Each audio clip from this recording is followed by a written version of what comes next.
dalam permohonan nomor 14 garing PUU garing PAN M.MK garing ARVK garing 02 garing 2025. Di dalamnya termasuk kelompok manusia paling rasis, sombong, dan arogan di Nusantara. Mereka adalah para kabib klan Ba'alwi Yaman yang mengaku paling mulia nasabnya, paling suci darahnya, dan paling rasis tingkah polanya. Mereka mengaku sebagai cucu Nabi, padahal orang Arab saja bukan. Malah terindikasi sebagai orang Kaukus dan keturunan bangsa Khazar, Yahudi Askenazi, bukan keturunan Ibrahim, alias Yahudi abal-abal. Setelah gagal total mencangkok agama Yahudi di abad pertengahan, kini mereka muncul sebagai entitas jahat pada Zionis Israel yang mencaplok negeri Palestina dengan mengaku sebagai keturunan Nabi Yakub bin Ishak bin Ibrahim. Sudu dan polusi Hazar yang menyebar berbagai negeri ini juga menjadi bukti sebagai parasit yang berbahaya bagi setiap negeri yang ditumpanginya. Di masa silam mereka mendirikan dinasti Fatimiyah Mesir dan dengan berani mengaku sebagai cucu Nabi Muhammad Shallallahu Alaihi Wasallam. Setelah Fatimiyah ambruk, sisa-sisanya kabur ke Yaman dan kembali mengaku sebagai cucu Nabi. Kali ini mencangkok ke Sayyid Ahmad bin Isa, seorang keturunan Imam Hussein yang kurang populer karena lebih terkenal sebagai saudagar minyak. Namun mereka lupa, walau kurang populer sebagai cucu Nabi, ternyata nasabnya tetap ditulis. Makamnya ada di Irak dan 3 putranya saling mencatat keturunannya. Ketiga putra tersebut Muhammad, Ali, dan Husain. Tidak ada nama Ubaidillah yang diklaim sebagai datuknya Ba'alwi. Kini dari hasil tes DNA, Ba'alwi semakin tragis nasibnya dan malu selamanya dalam sejarah. Garis lurus nasab laki-lakinya begitu mudah dipatahkan. Cucu Nabi bukan, malah terdeteksi sebagai Yahudi Khazar asal Kaukus. Pantas banyak kasus, kalau tidak ngibul ya cabul. Kini klan Ba'alwi yang hijrah ke Nusantara atas inisiasi dan bekerja untuk kepentingan penjajah Belanda ternyata banyak melakukan kejahatan pada bangsa ini. Tidak saja di era penjajahan, bahkan hingga di alam kemerdekaan. Mereka membelokkan sejarah leluhur Nusantara, memasukkan makam, dan bahkan telah berani mengklaim sejarah kemerdekaan Indonesia. Kejahatan ini berakar dari pengakuan sebagai cucu Nabi.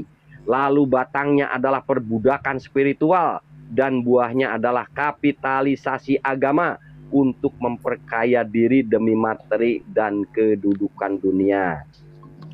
Nah, di sini masih banyak, termasuk juga dasar-dasar daripada resum hukumnya, semua ada. Nah, intinya judicial review ini menyikapi dalam hal materi keabsahan mereka sebagai imigran di Indonesia. Ketika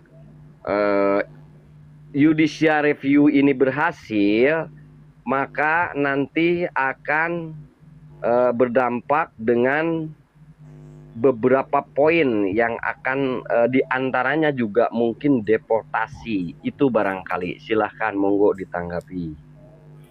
Nah, ini ada yang tidak dimasukin ya tentang pembunuhan jenderal-jenderal oleh PKI. Ini harus tercantum di situ. Sebab sebagian sejarah itu juga kejahatan mereka itu harus ada.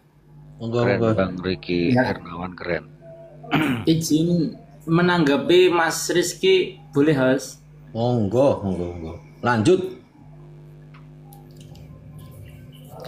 Ya, sangat bagus sekali ya yang disampaikan Mas Rizky ini. Ini satu kemajuan ya, langkah nyata. Riki bukan Rizky, Riki.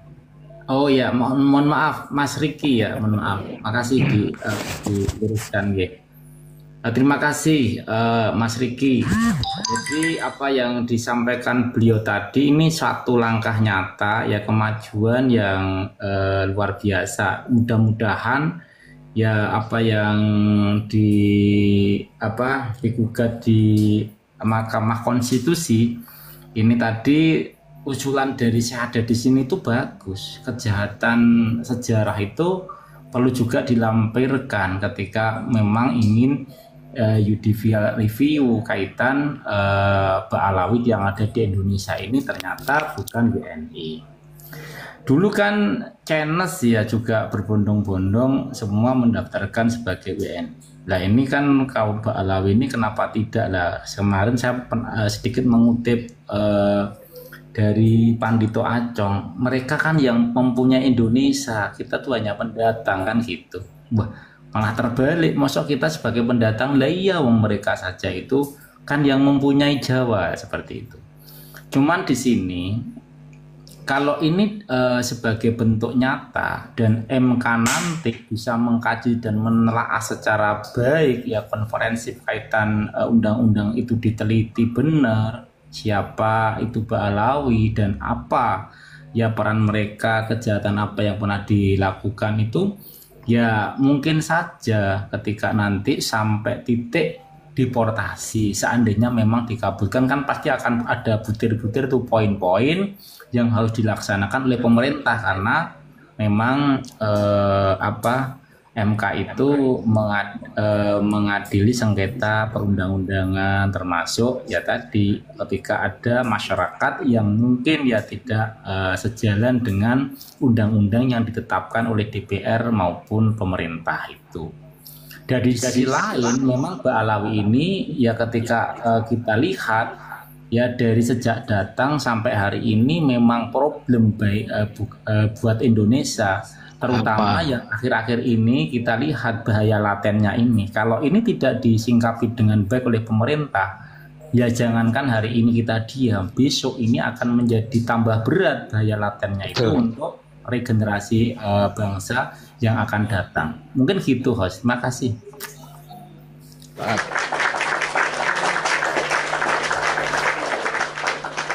Yang lain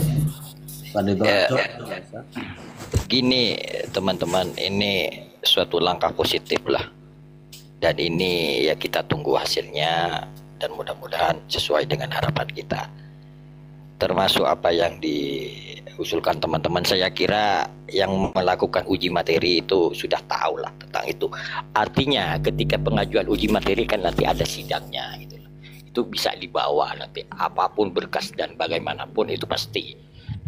Ketika sudah dilakukan uji materi kan itu pasti ada beberapa pihak termasuk orang yang melakukan uji materi itu pasti hadir kan di situ. Mari kita dukung dan tugas kita sebenarnya bukan masuk pada materinya. Kita gimana caranya supaya ini cepat diproses. Kalau bisa ini viralkan terus gitu supaya nanti ada atensi khusus dari MK. Supaya hal ini bisa jadi progres agar masalah ini bisa jadi prioritas dari apa yang terjadi. Tetapi kita tahulah MK ini kan baru ada beberapa yang memang keputusannya sekarang masih dalam kasus pilkada ya, ada yang beberapa masih diulang gitu kan. Ya tetapi kita sebagai warga negara tentunya gimana caranya tugas kita sekarang lebih pada menurut saya jangan kepada teknis. Saya yakinlah kita percayakan kepada orang yang sudah mau dengan sukarela melakukan uji materi. Kita harus apresiasi, kita harus berterima kasih. Tugas kita sekarang gimana caranya kita dalam hal ini kita selalu angkat supaya ini memang jadi perhatian nantinya di MK itu sendiri sehingga proses ini tidak terlalu lama untuk ini dilakukan sidangnya. Itu saja menurut saya. Ya, tambahin 30 detik satu ya. Satu putaran dulu Bang Acong, izin. Satu putaran dulu. Dan ini saya langsung juga ke Bang Acong, kebetulan ketemu di sini, Suhu. Mengenai petisi sudah juga kepada pihak pelapor saya ajukan resumnya. Materi petisi dengan disusun oleh saya sudah saya kirim juga ke yang melaporkan ke MK tersebut. Yang dimaksud apabila petisi merah putih ini juga bisa menjadi materi tambahan dalam rangka judicial review tersebut. Begitu Bang Acong. Izin udah saya sampaikan. Saya sekaligus melaporkan begitu Bang Acong. Monggo dilanjut. Oke, good. Tentunya kita semua butuh waktu ya, mungkin panjang dan berliku. Karena untuk jadi judicial review itu oleh MK, pertama antriannya untuk naik masuk ke ruang sidang. Kedua, materinya diuji. Tetapi yang menjadi berat dibanding etnis yang lain itu ada loh kontribusinya kepada Nusantara sebelum ada NKRI. Raja-raja di Jawa khususnya ya, itu ada pasukan koneng, pasukan kuning gabung sama raja-raja Jawa melawan kolonial. Pada saat perang kemerdekaan, banyak sekali kalau kita sebut ya, nggak cuman 1-2, banyak ya. Pengkhianatan juga ada, contohnya pasukan Poh Ang Tui. Tetapi yang menjadi kendala bagi klan Ba'alawi, sejarah mereka itu kelam. Sebelum Sumpah Pemuda itu cuma daftar pengkhianatan kepada raja, pangeran, dan kesultanan Islam di mana-mana. Ya di Jawa, ya di Kalimantan, ya di Sumatera, pengkhianatan isinya. Kemudian sesudah Sumpah Pemuda, tidak satu pun mereka angkat senjata demi mempertahankan kemerdekaan yang telah diproklamasikan. Orang-orang Arab Hijaz itu banyak, bapak saya saksi mata cerita ke saya. Suatu waktu pasukannya bertemu dengan Laskar Hizbullah. Di dalamnya, nah ini yang seru, ada Arab Hijaz tapi bukan Tarim ya, ada Yamannya mungkin tapi bukan Tarim, artinya bukan klan Ba'alawi lah. Kemudian di situ bahkan ada 10 orang kurang lebih menurut bapak saya beragama Nasrani. Sempet ngobrol ya, namanya sesama pejuang 45 kan. Loh kok kalian gabung ke Laskar Hizbullah? Dia bilang seperti ini, pokoknya siapapun yang bela kemerdekaan saya akan gabung, dan kebetulan Laskar Hizbullah menerima. Itu intinya ya. Jadi memang tidak pernah ada sejarahnya mereka ngangkat senjata. Bahkan kalau kita telusur kerugian semua tuh, daftar dosanya panjang. Pengkhianatan kepada NU, pengkhianatan, pembegalan nasab kepada Wali Songo, pembegalan para pahlawan kita. Bahkan disebut proklamasi kemerdekaan rumahnya dari Habib. Ndak, Laksamana Maeda Jepang itu yang memberi fasilitas. Bahkan dulu kita saking kerenya, baru mau lahir, mesin ketik aja tuh minjem karena nggak punya mesin ketik, tulisan tangan, kemudian disalin oleh Sayyid Malik dengan mesin tik itu. Nah, dari semua inilah hikmahnya, bahwasanya makin berlarut-larutnya tidak selesai oleh sebuah otoritas, masyarakat sudah mengetahui, terbongkar semua daftar dosa dan pengkhianatan dari Ba'alawi. Ini tentu akan memperkuat nih. Beda dengan orang lain ya, tapi gimana pun kan mereka berjuang juga, ada sejarahnya, banyak pahlawannya. Lah ini apa? Mau ditampilkan Usman yang mendapat tanda jasa bintang salib singa Belanda, atau Ali Kuitang yang bahkan dapat 2 medali. Apa yang mereka kontribusikan untuk negeri ini? Orang akan mengingat-ingat. Iya, kalau ceramah suruh asak lewang buat ngupas bawang. Masa kelewang dipakai buat ngupas bawang? Tempur anak-anak pribumi juga yang diadu domba. Pernah mereka maju ke medan tempur? Nggak pernah. Kalau bacot number 1. Oke lanjut host, thank you, standby.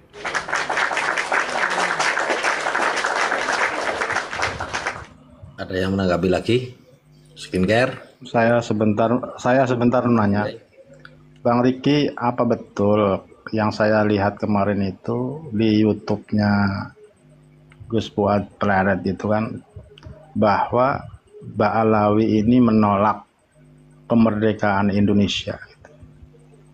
Jadi jelas kalau memang isi dokumen seperti itu, mereka itu jelas ada niat tidak benar kepada bangsa Indonesia ini. Hanya itu saja sementara Bang Riki. Yang lanjut yang lain.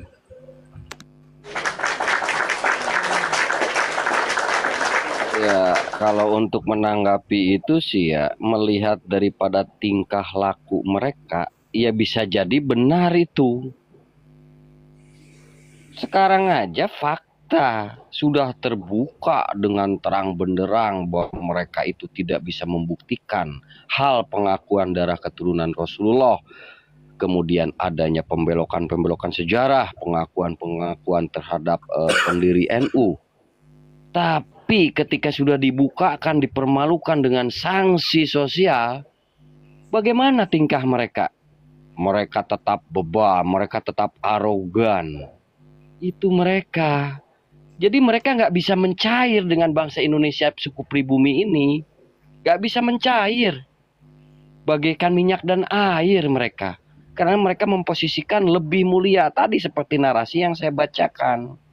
Dan satu hal, satu putaran lagi, bahwa adanya judicial review ini secara pengetahuan saya pribadi dan teman-teman, dengan adanya terpaparnya polemik nasab dari mulai awal sampai saat ini, kita mendapatkan informasi bahwa bagaimana itu klan Ba'alwi ini, dan kita juga bisa menduga bahwa mereka sampai saat ini belum mendaftarkan kepada pemerintah yang sah untuk keabsahan atas imigran mereka menjadi warga negara Indonesia. Kalau menurut hemat saya sudah seperti itu.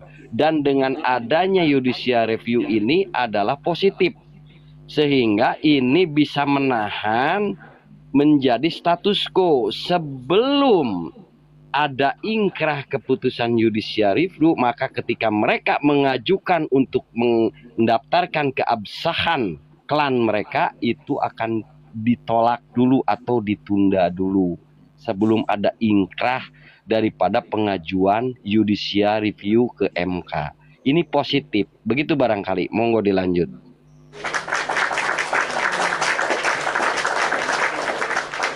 Mau yang lain? Skincare? Orang Jerman atau orang biasa? Apa sih Suromi itu? Ya, iya, inilah artinya memang ini sesuatu yang positif. Kita harus bersyukur lah ada anak bangsa yang melakukan uji materi untuk keabsahan mengenai kewarganegaraan mereka. Di sisi lain kan, ketika mereka mau mengajukan hari ini pun kan gak semudah itu. Orang yang jelas-jelas kita butuhkan saja, contohnya para pemain sepak bola yang naturalisasi itu kan prosesnya perlu persetujuan DPR, perlu disumpah juga gitu kan.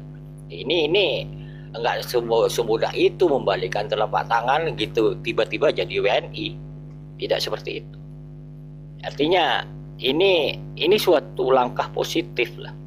Makanya ketika Bang Acong tadi sedikit bernarasi tentang hal ini, meskipun tidak segamblang apa yang disampaikan Bang Riki, karena memang saya dan Bang Acong cuma bertiga tadi.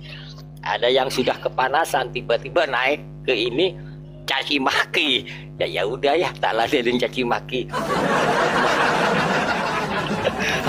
Mumpung masih perut kenyang gitu loh. Ya dilanjut yang lain. Monggo. Ya. Setuju Bang. Perlu sih Bang, satu apa dulu. Saya pribadi saya memang agak curiga dengan tujuan mereka sebenarnya di Indonesia ini. Contohlah pernah disebut oleh Salman Al-Bantani. Iya, Salman Al-Ghazali. Al-Ghazali ya. disebutkan di situ kalau kalau bersatunya Balawi Indonesia selesai. Tentu kan kayak ada maksud tertentu. Jadi itu perlu kita serukan kata-kata Bang Riki tadi itu. Harus kita ulang-ulang selalu. Begitu aja, Bang. Mantap, sepakat itu. Bang Jerman atau Skincare? Izin host. Bang Jerman kalau nggak ada kokom nggak mau bernarasi biasanya. Udah nggak usah disapa Bang Jerman.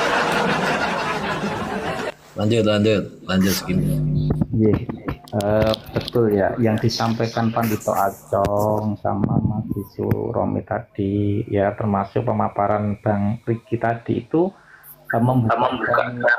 membuka pintu pikiran kita bahwa ternyata Balawi itu punya tujuan, punya big design ya, rencana besar di bangsa ini. Mereka itu bukan hanya sekedar untuk meraup cuan, ya kekayaan, mengeruk kekayaan, enggak. Ya tujuan besar mereka itu ya ingin memiliki bangsa ini dengan menggulingkan ya pemerintah yang sah, baik secara konstitusi maupun secara paksa. Kalau kita ingat demo 212 ini, kalau boleh sedikit kita bocorkan, itu sudah ada rencana makar. Bagaimana ketua PBNU saat itu ya Abuya Akil Sirot itu kan ditekan sangat luar biasa oleh Habib Unyil itu. Ya, si Unyil ini menekan sangat luar biasa, termasuk para mukibonya itu menekan, bahkan ingin mengancam mengepung. Itu kan diceritakan langsung oleh beliau ya, Buya saat Akil Sirot itu ketika beberapa kali ditelepon ya untuk Rizik itu ketemu. Karena beliau tahu kalau Rizik itu ketemu dan diterima di gedung PBNU, maka mereka akan framing, oh ternyata NU sudah mendukung kita. Demo 212 akan pasti ya saat itu lengser Pak Jokowi. Tapi kan tidak semudah itu ya. Beliau Buya Akil Sirot itu menolak sangat keras ya. Seperti inilah leadership, contoh seorang pemimpin, apalagi di PBNU punya basiroh gitu loh. Bukan yang sekarang ini ya, presiden terpuruk ya selama Nahdlatul Ulama itu, wabil khususnya PBNU itu berdiri. Ini sangat mengecewakan. Terus rencana besar apa yang mereka rencanakan? Ingat kawan-kawan, ya sudah sedemikian rupa, sangat terperinci, bahkan kolaborasi mereka sangat rapi, di mana ada yang membelokkan sejarah bangsanya, ada yang bagian memasukkan makam sejarah leluhurnya, ada yang bagian di pemerintahannya, ada yang turun ke jalan untuk memprovokasi masyarakatnya, ada yang bagian dakwah untuk mendoktrin daripada jemaahnya. Ternyata kelompok mereka itu memang daripada keturunan mulia, leluhur mereka mulia dan mereka wajib dimuliakan lah itu. Dan ada juga yang bagian untuk mencaci maki pemerintahannya. Ini mereka sudah ada bagiannya masing-masing, dan jangan Lanjut Skincare. Dinyal. Saya tak pindah, aku nang kamar ya, saya enggak sih delete. Tes.